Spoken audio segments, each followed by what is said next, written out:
আসসালামু আলাইকুম, বিসমিল্লাহির রহমানির রহিম। ন্যাশনাল কলেজের অনলাইন ক্লাসে শিক্ষার্থী তোমাদেরকে স্বাগত জানাচ্ছি। আশা করি তোমরা সবাই ভালো আছো আর বাসায় বসেই আমরা যা পড়াচ্ছি তোমাদেরকে সেই বিষয়ে প্রিপারেশন নিচ্ছ সামনের পরীক্ষার জন্য। প্রথম বর্ষের শিক্ষার্থীদের পরীক্ষা শুরু হতে যাচ্ছে 3 তারিখ থেকে। দ্বিতীয় বর্ষের শিক্ষার্থীদের পরীক্ষার তারিখও আমরা ঘোষণা করব। তো আশা রাখি যে তোমরা পড়াশোনাটা চালিয়ে যাবে।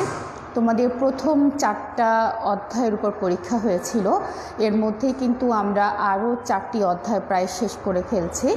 তো এই জন্য যেহেতু এইবার নতুন করে আরও 4টা অধ্যায় তোমাদের সঙ্গে যোগ হচ্ছে, সেহেতু প্রিপারেশনটা কিন্তু আসলে খুব ভালো করে আমাদেরকে নিতে হবে। তো আমরা আসলে যেই অধ্যায়ে ছিলাম বা গত ক্লাসে আমরা যোগাযোগের প্রকারভেদ নিয়ে আলোচনা করেছি। আশা করি যে তোমরা খুব ভালোভাবে বুঝতে পেরেছো। আজকে তোমাদের কাছে পুরো ছকটাই আমি আসলে তুলে নিয়ে এসেছি। এই ছকের তোমাদের বইয়ের সাথে হয়তো একটু এদিক সেদিক হতে পারে। এই ছকটা অন্য একটা বই থেকে সহজ করে তোমাদের জন্য উপস্থিত করা হয়েছে। তো আমরা আসলে এই গত ক্লাসে তথ্য প্রবাহ অনুযায়ী বা বিভিন্ন ধরনের পক্ষসমূহের যে ধরনের যোগাযোগ, সেই অনুযায়ী আমরা যোগাযোগের প্রকারভেদে দেখেছিলাম। আমরা দেখেছিলাম উলম্ব যোগাযোগ, সমান্তরাল যোগাযোগ, ঊর্ধ্বগামী নিম্নগামী কৌণিক বা আড়াআড়ি যোগাযোগ। আজকে আমরা আবার নতুন করে দেখব আনুষ্ঠানিকতার ভিত্তিতে কোন ধরনের যোগাযোগ হয়ে থাকে এবং অন্যান্য যে যোগাযোগ আছে, গণযোগাযোগ, ব্যক্তিগত, সাংগঠনিক এবং দৈনন্দিন। এর বাইরেও আসলে আমরা যদি আন্তঃব্যক্তিক বলি, অন্তর্ব্যক্তিক বলি, আরও নানা ধরনের যোগাযোগ আছে। আমরা আমাদের একদম সহজ করে বোঝার জন্য যে মূল যে যোগাযোগগুলো আছে সেই যোগাযোগ প্রক্রিয়াগুলো নিয়েই আমরা আসলে আলোচনা করব। এবং আরও একটা গুরুত্বপূর্ণ যোগাযোগ আছে যেটা আমরা যোগাযোগের মাধ্যম হিসেবে পড়ব। তো শিক্ষার্থীরা, আমরা আসলে উলম্ব যোগাযোগটা শিখেছিলাম। উলম্ব যোগাযোগটা কী ছিল? উলম্ব যোগাযোগ ছিল এমন ধরনের যোগাযোগ যেই যোগাযোগটা সমান্তরাল থেকে বা উপর থেকে নিচের দিকে আসে বা নিচ থেকে উপর দিকে যায়। এই ধরনের যোগাযোগকে আমরা উলম্ব যোগাযোগ বলে থাকি। যেটা আমরা সরলরৈখিক সংগঠন যে পড়েছিলাম, সরলরৈখিক সংগঠন আকারে আমরা কী দেখেছিলাম? যে সংগঠন কাঠামোতে আদেশ উপর থেকে নিচের দিকে যায় এবং জবাবদিহিতা নিচ থেকে উপর দিকে যায়। ঠিক এই ধরনের যোগাযোগে আমরা এই ঊর্ধ্বগামী, নিম্নগামী এবং কৌণিক এই 3 ধরনের যোগাযোগটা আমরা দেখেছিলাম এবং আজকে আমরা আরেকবার দেখব। একটু ছোট্ট ছোট্ট উদ্দীপক দিয়ে চেষ্টা করবো তোমাদেরকে বুঝিয়ে দেওয়ার জন্য। ধরো, যদি এভাবে বলা হলো, উদ্দীপকের জন্য আমি জায়গাটা একটু একদম ব্লক করে নিলাম যেন তোমাদের জন্য সহজ হয়। জনাব এক্স একজন ব্যবস্থাপক, রহিম একজন কর্মচারী। রহিম তার সম্পাদিত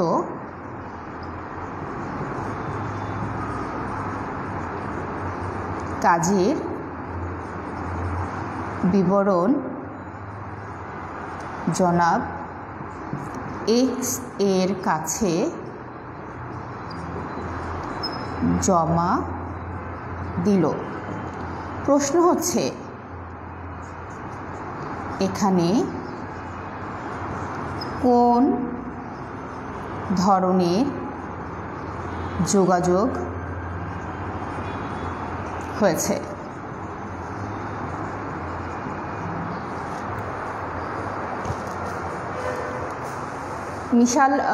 মিশাল ক্লাসে জয়েন করেছো, তানজিয়ারা ক্লাসে জয়েন করেছো।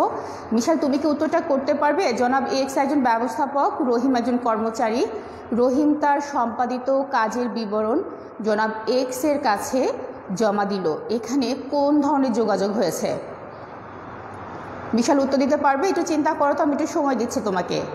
দেখো, আমরা কোন ধরনের যোগাযোগের কথা বলছি এখানে। দেখো, জনাব এক্স একজন ব্যবস্থাপক, তার মানে উনি একজন ঊর্ধ্বতন ব্যবস্থাপক।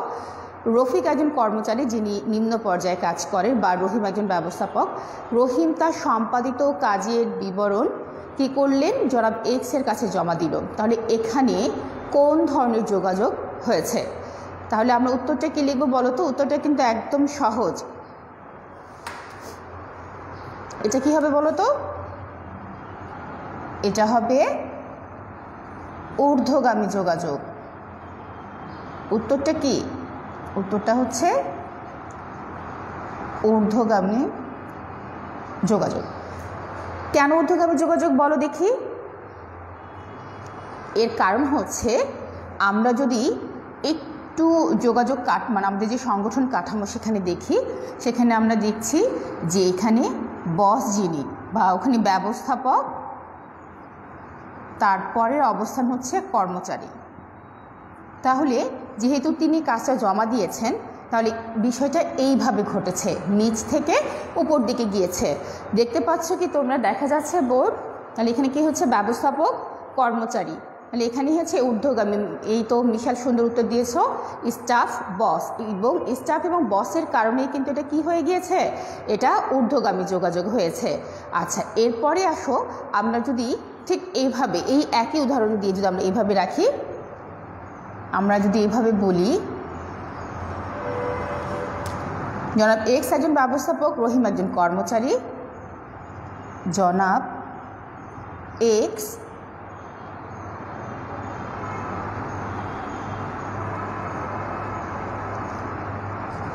রহিমকে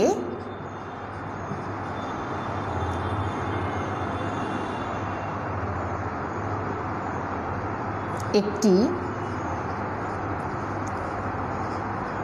ফাইল নিয়ে আসতে বললেন।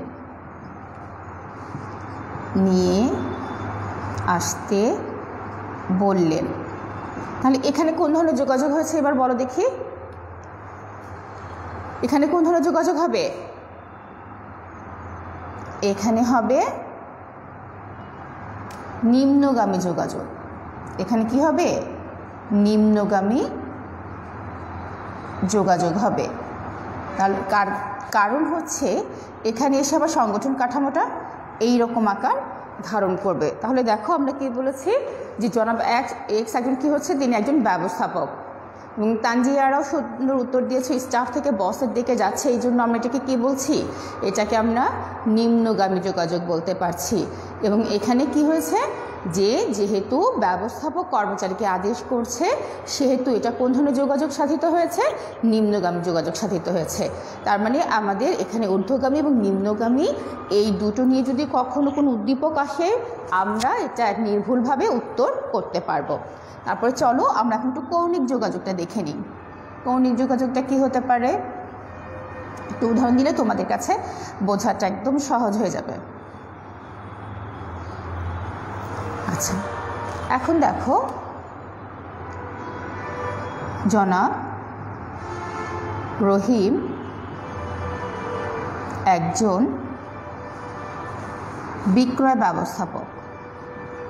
আমরা কিন্তু এটা সংজ্ঞাটা জানি যে এক বিভাগের ঊর্ধ্বতন কর্তৃপক্ষ আরেক বিভাগের যে নিম্নগামী কর্তৃপক্ষ আছে বা নিম্ন পদস্থ ব্যক্তি আছে তার সঙ্গে যখন যোগাযোগ করবে, তখন যে ধরনের যোগাযোগ হবে তাকে বলা হবে কৌণিক বা আড়াআড়ি যোগাযোগ। তাহলে চলো আমরা দেখি উদাহরণটা কি হতে পারে। জনাব রহিম একজন বিক্রয় ব্যবস্থাপক। ওকে, এবং করিম ক্রয় বিভাগের একজন, বা আমরা এখানে এটা করতে পারি, তাহলে আর বেশি সহজ হবে। জনাব রহিম একজন ক্রয় ব্যবস্থাপক এবং করিম হচ্ছে বিক্রয় বিভাগের একজন বিক্রয় কর্মী। জনাব রহিম করিমের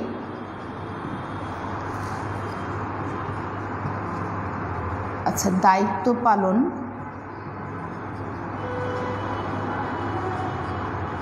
রত এলাকায় বিক্রয়ের পরিমাণ জানতে চাইলেন। আচ্ছা, এখন বলো দেখি এখানে কোন ধরনের যোগাযোগ হয়েছে? কি বলেছি আমরা? দেখো, আমরা কিন্তু জানি যে এক বিভাগের ঊর্ধ্বতন কর্তৃপক্ষ অন্য বিভাগের নিম্ন পদস্থ কর্মকর্তার সাথে যখন যোগাযোগ করবে তখন তাকে কী বলা হবে? তাহলে আমরা এখানে দেখি, এখানে হচ্ছে একজন ব্যবস্থাপক, উনি কিসের ছিলেন? ক্রয় ব্যবস্থাপক। আর এখানে এটা হচ্ছে বিক্রয় বিভাগ। বিক্রয় বিভাগ দেখা যাচ্ছে না কেটে যাচ্ছে স্ক্রিনটা? হ্যাঁ যাচ্ছে। তাহলে উনি হচ্ছে বিক্রয় বিভাগ আর এটা হচ্ছে ক্রয় বিভাগ। তাহলে ক্রয় বিভাগের ব্যবস্থাপক কী করেছে? এইখানে যে বিক্রয় কর্মী ছিল তার সঙ্গে যোগাযোগ করেছে। তাহলে দেখো তো যোগাযোগটা কেমন হয়েছে? আড়াআড়ি হয়েছে। যোগাযোগটা কেমন হয়েছে? আড়াআড়ি হয়েছে। তাহলে এটা কোন ধরনের যোগাযোগ হয়েছে এবার বলো। বিশাল বলো দেখি এটা কী হয়েছে বলো। ক্রস কমিউনিকেশন বা এটা কী হয়েছে? এটা হচ্ছে আড়াআড়ি যোগাযোগ বা কৌণিক। এখানে আমরা এই আড়াআড়িকে আরেকটা সমার্থক শব্দ দিয়ে চিনতে পারি, সেটা হচ্ছে আড়াআড়ি, যেটাকে আমরা ইংরেজিতে কি বলতে পারি? ক্রস কমিউনিকেশন বলতে পারি। তানজিয়ারা সুন্দর করে উত্তর দিয়েছে। তাহলে আমরা কি দেখছি এখানে? দেখো যে আমরা উলম্ব যোগাযোগটা দেখলাম, একদম উদাহরণসহ আমাদের একদম কিন্তু মুখস্থ হয়ে গিয়েছে। ঊর্ধ্বগামীটা দেখেছি, যখন নিচ থেকে উপর দিকে যোগাযোগ করা হবে তখন তাকে আমরা ঊর্ধ্বগামী বলছি। আর যখন আদেশটা উপর থেকে নিচের দিকে আসবে বা কোনো কর্মকর্তা যখন নিম্ন পদস্থ কারোর সঙ্গে যোগাযোগ করবে তখন তাকে আমরা কি বলছি? নিম্নগামী যোগাযোগ বলছি। এবং যখন এক বিভাগের উচ্চপদস্থ কর্মকর্তা আরেক বিভাগের নিম্নপদস্থ কর্মকর্তার সঙ্গে বা কর্মচারীর সঙ্গে যোগাযোগ করবে, এখানে কিন্তু কর্মকর্তা হবে না, কর্মচারী হতে হবে। তিনি যেই পোস্টে আছেন তার চেয়ে অপেক্ষাকৃত নিম্ন পদে যারা আছে তাদের সঙ্গে যখন যোগাযোগ করা হবে তখন তাকে আমরা কি বলছি? ক্রস বা কৌণিক যোগাযোগ বলছি। আচ্ছা, তারপরে আমাদের আরেকটা যোগাযোগ বাকি আছে, সেটা হচ্ছে সমান্তরাল। এবার দেখো সমান্তরালটা কিন্তু আরও মজার একটা বিষয়। দেখো সমান্তরাল বলতেই কিন্তু আমরা এই ধরনের একটা চিহ্নকে বুঝি, পাশাপাশি দুটি সরল রেখা যখন যায় তখন সেটা কি হয়? সমান্তরাল একটা অবস্থা ধারণ করে। তাহলে এখন দেখো, জনাব রহিম একজন ক্রয় ব্যবস্থাপক, করিম একজন বিক্রয় ব্যবস্থাপক। আমি এখানে কি বলবো? জনাব রহিম একজন ক্রয় ব্যবস্থাপক এবং করিম বিক্রয় ব্যবস্থাপক।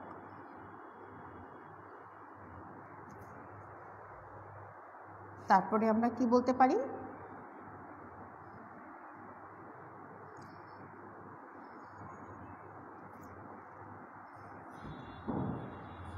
জনাব রহিম ও করিম প্রতিষ্ঠানের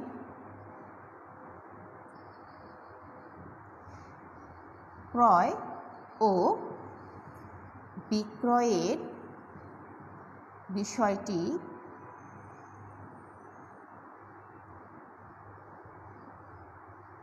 আলোচনার মাধ্যমে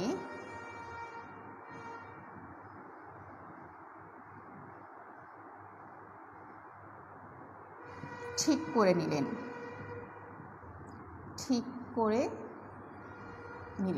তাহলে এখন বলো যে এখানে আসলে কোন ধরনের যোগাযোগ হয়েছে? জনাব রহিম একজন ক্রয় ব্যবস্থাপক এবং করিম একজন বিক্রয় ব্যবস্থাপক। জনাব করিম ও জনাব রহিম প্রতিষ্ঠানের ক্রয় ও বিক্রয়ের বিষয়টি আলোচনার মাধ্যমে ঠিক করে নিলেন। এখন বলো এটা কোন ধরনের যোগাযোগ হবে? তানজিয়ারা শুনতে পেয়েছ? বলো তো, আমরা সমান্তরালের সংজ্ঞা কি দিয়েছিলাম সেটা একটু চিন্তা করে দেখো, তারপরে উদ্দীপকটার দিকে যাও। মিশাল,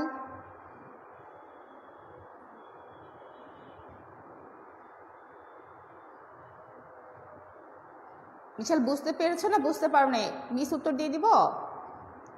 তাহলে এটা কোন ধরনের যোগাযোগ হবে? এটা হচ্ছে সমান্তরাল যোগাযোগ। এটা কোন ধরনের যোগাযোগ হবে? এটা হবে সমান্তরাল, কারণ দুজন সমান অবস্থায় থেকে যখন নিজেদের মধ্যে যোগাযোগ স্থাপিত করবে তখন তাকে কি বলা হবে? সমান্তরাল যোগাযোগ বলা হবে। তাহলে মোটামুটি কিন্তু আমরা এটা খুব ভালোভাবে কিন্তু বুঝতে পেরেছি তথ্য প্রবাহ অনুযায়ী বা পক্ষসমূহের অংশগ্রহণের মাধ্যমে যে ধরনের যোগাযোগ হয় সেটা আমরা খুব ভালো করে কিন্তু বুঝতে পেরেছি। আমরা কি কি বুঝে গিয়েছি?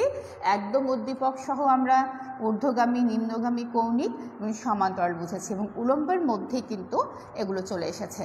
চলো এখন আমরা তাহলে কোনটা দেখব? আমরা এখন দেখব আনুষ্ঠানিক এবং অনানুষ্ঠানিক। আনুষ্ঠানিকতার এই শব্দটার থেকে কিন্তু আমরা আসলে বুঝে নিতে পারছি যে যেই ধরনের যোগাযোগটা আনুষ্ঠানিকভাবে হয়ে থাকে এবং এটা বেশিরভাগ সময় লিখিতই হয়ে থাকে। প্রতিষ্ঠানের বিভিন্ন ধরনের নিয়ম নীতি, ছুটি ছাটা, প্রতিষ্ঠানে যারা কাজ করবে তাদের পদোন্নতির ধরন, তাদের পেশনার বিষয়গুলো, তাদের কাজের পুরস্কার, কাজ না করার শাস্তি এবং প্রতিষ্ঠানের দীর্ঘমেয়াদী বিভিন্ন ধরনের পরিকল্পনা, এই বিষয়গুলো কি হয়ে থাকে? আনুষ্ঠানিকভাবে হয়ে থাকে। তার মানে আমরা কি বলবো? যখন প্রতিষ্ঠানের কোনো কাজগুলো আনুষ্ঠানিকভাবে এবং প্রতিষ্ঠানের নির্দিষ্ট নিয়ম কানুন মেনে করা হয় সেই ধরনের যোগাযোগকে কি বলছি আমরা? আনুষ্ঠানিক যোগাযোগ বলছি।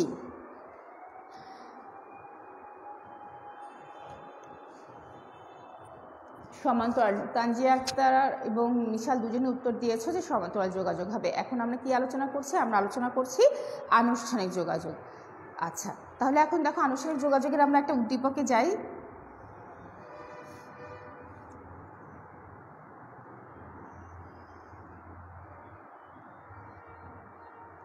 আমরা আনুষ্ঠানিক যোগাযোগ কি বলেছি? আনুষ্ঠানিক যোগাযোগ হচ্ছে এমন ধরনের যোগাযোগ যেটা আসলে অনেক সময় লিখিত হয়ে থাকে এবং বেশিরভাগ সময় লিখিত হয়ে থাকে প্রতিষ্ঠানের নিয়ম কানুনগুলো মেনে। আমরা যদি এভাবে বলি BSRM একটি স্টিল উৎপাদনকারী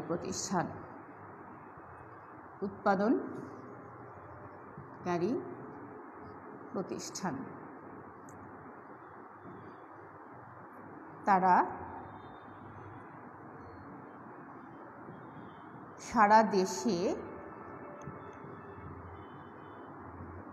পরিবেশ, এখানে কি বলবো আমরা? পরিবেশক, যারা হচ্ছে প্রতিষ্ঠানের জিনিসপত্র ডিলার, যেটা আমাকে ডিলার বলে থাকি, পরিবেশক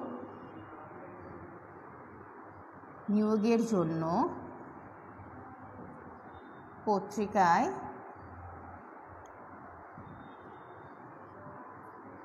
বিজ্ঞপ্তি দিল।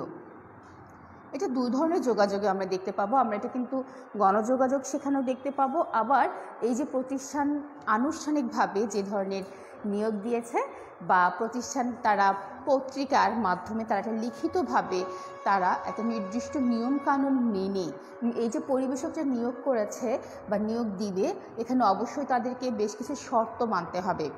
এইভাবে যখন প্রতিষ্ঠানের পক্ষ থেকে যখন কোনো ধরনের আনুষ্ঠানিকভাবে নিয়োগ বিজ্ঞপ্তি দেয়া হবে বা প্রতিষ্ঠানের ধরো এমন হতে পারে যে কোনো একটা অফিসের কি হবে, সবাইকে সকাল 9টার মধ্যে আসতে হবে, এটা কি হবে? আনুষ্ঠানিক যোগাযোগ হবে। আবার সবার কাছে কি করা হলো? একটা মিটিং আছে, একটা সভা আছে, সবাইকে কি করা হলো? একটা SMS দিয়ে জানানো হলো, কাউকে কি করা হলো? ইমেল করে দেয়া হলো। এই যে প্রতিষ্ঠানের পক্ষ থেকে যখন আনুষ্ঠানিকভাবে সবাইকে কোনো কিছু জানানো হচ্ছে বা তুমি কোনো ব্যবসায়িক অন্য কোনো পক্ষের সাথে যখন যোগাযোগ করবে প্রতিষ্ঠানের হয়ে, তখন তাকে আমরা কি বলবো? আনুষ্ঠানিক যোগাযোগ বলবো। তাহলে এখানে আমরা কি বলতে পারি? এই যোগাযোগটা হচ্ছে কোন ধরনের যোগাযোগ? এটা হচ্ছে আনুষ্ঠানিক। এখন আমরা একটা অনানুষ্ঠানিক যোগাযোগটা দেখি কি হবে। এই একটা স্টিল উৎপাদনকারী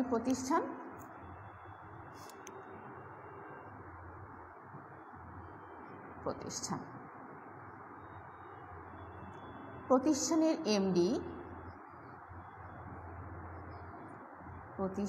এমডি মানে কিন্তু আমরা জানি ম্যানেজিং ডিরেক্টর। প্রতিষ্ঠানের এমডি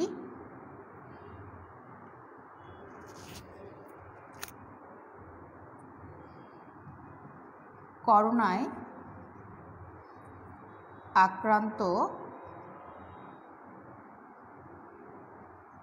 কর্মকর্তা জনাব রেহমানকে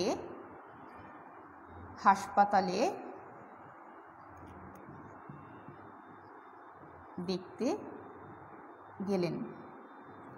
এখন যদিও আসলে করোনায় আক্রান্ত কাউকে দেখতে যাওয়ার আসলে পারমিশন নাই, আমরা হয়তো বা এখানে ধরো এটাকে অন্য কোনো একটা অসুখের আমরা হয়তো বা বলতে পারি জন্ডিসে আক্রান্ত। দেখো এখানে কোন ধরনের যোগাযোগ হয়েছে বলো দেখি, বিশাল উদ্দীপকটা বুঝতে পেরেছ? দেখো কি বলেছে, বিএসএমআর একটি স্টিল উৎপাদনকারী প্রতিষ্ঠানের এমডি জন্ডিসে আক্রান্ত কর্মকর্তা জনাব রেহমানকে হাসপাতালে দেখতে গেলেন। তাহলে বলো দেখি এখানে কোন ধরনের যোগাযোগ স্থাপিত হয়েছে?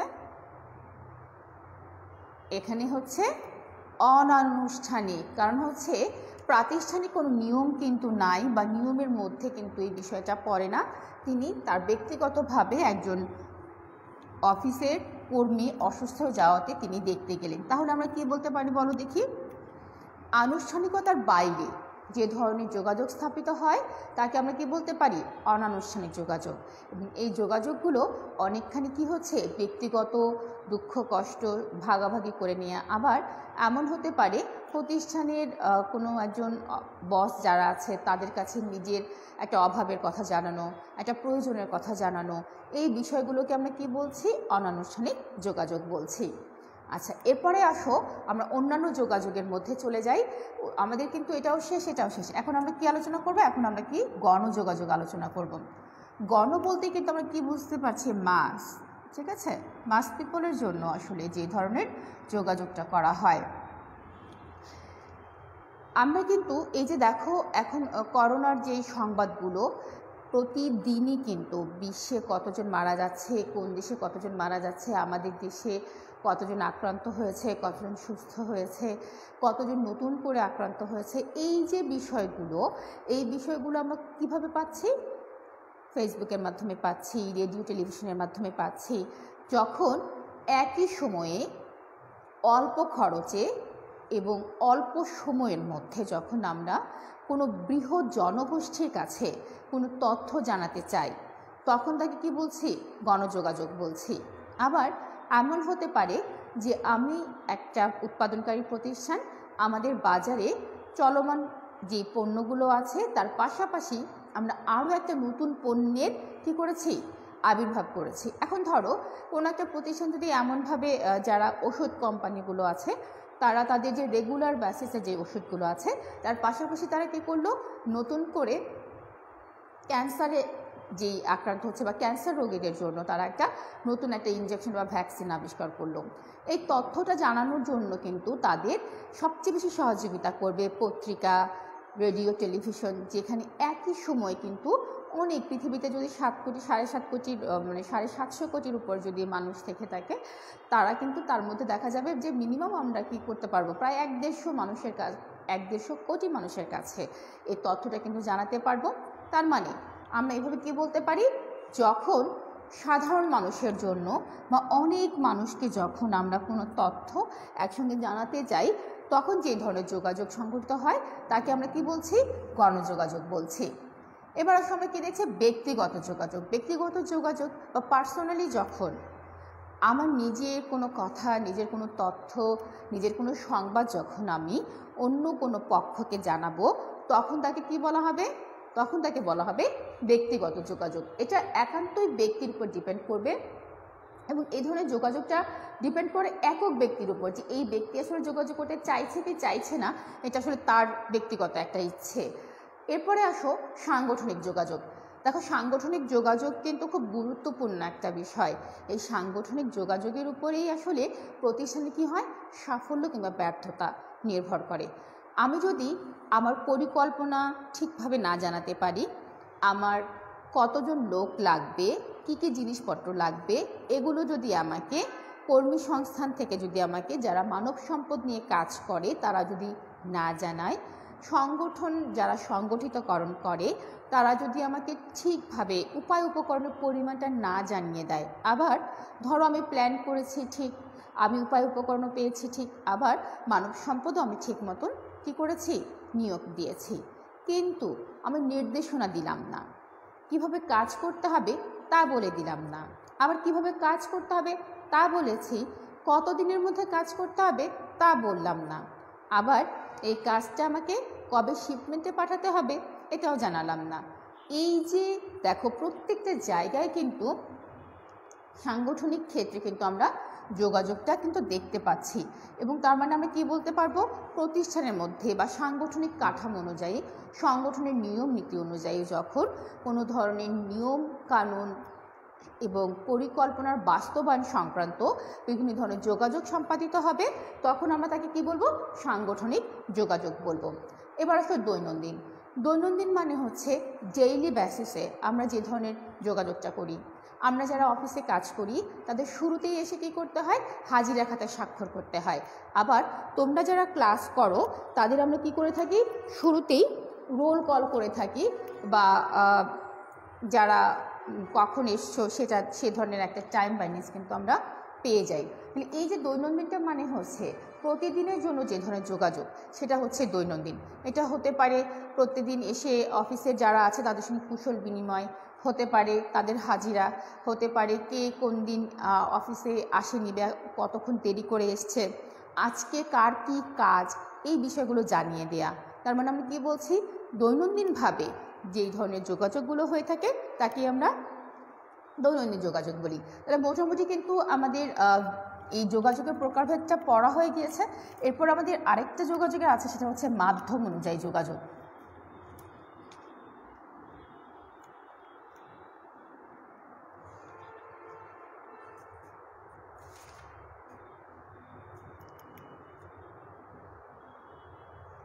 এই মাধ্যম অনুযায়ী যোগাযোগটা হচ্ছে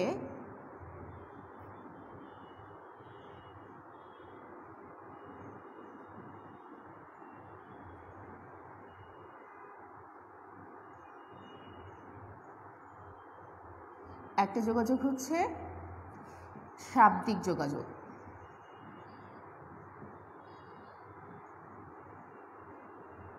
আরেকটা হচ্ছে শব্দ বহির্ভূত যোগাযোগ।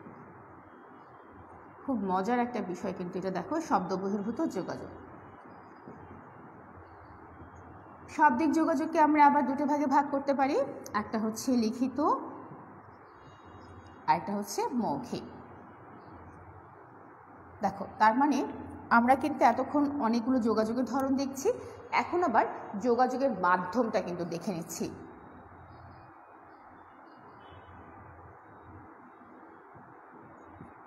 আচ্ছা, যোগাযোগের মাধ্যমটা আমরা কি দেখছি, দেখো, লিখিত এবং মৌখিক।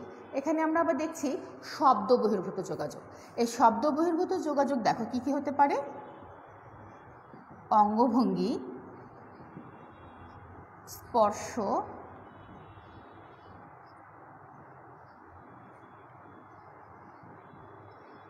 মুখের আকার আকৃতি,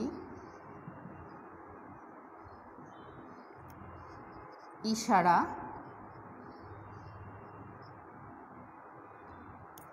আচ্ছা, এখন দেখো এই লিখিত যোগাযোগগুলো কি কি।